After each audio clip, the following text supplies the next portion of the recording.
Once the thriving capital of an ancient Dwarven civilization, the lost city of Gauntlgrym is now a battleground for level 60 adventurers in Neverwinter.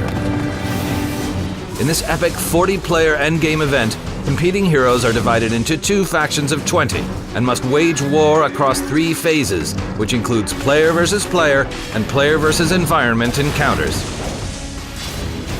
Adventurers in Phase 1 must work with their faction and fight through hordes of computer-controlled enemies, accomplishing a number of tasks in preparation for the coming PvP battle.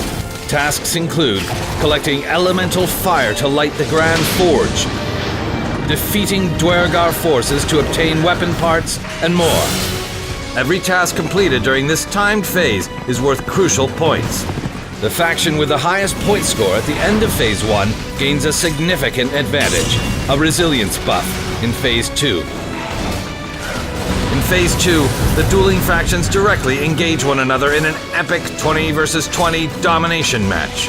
During battle, adventurers may construct catapults to rain down flaming boulders on the opposition, or they may earn the loyalty and fighting prowess of the fire giant Amasud.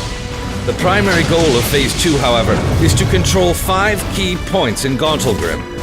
Adventurers must be cautious when traveling throughout this phase's treacherous landscape, as prowling beholders and ogres lurk around many corners. The victorious faction in Phase 2 reaps greater rewards in the final phase. At the conclusion of the Phase 2 PvP match, the faction with the highest overall score earns the right to enter the Dwarf King's Crypt, an epic dungeon that rewards adventurers with Tier 2 equipment, the most powerful in all of Neverwinter. The losing faction is given access to the Fardelver Crypt, which yields Tier 1 rewards.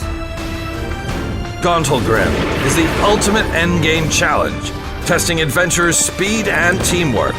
The battles are brutal, and the opposition is relentless, but the rewards are worth the risk for any dedicated adventurer in Neverwinter.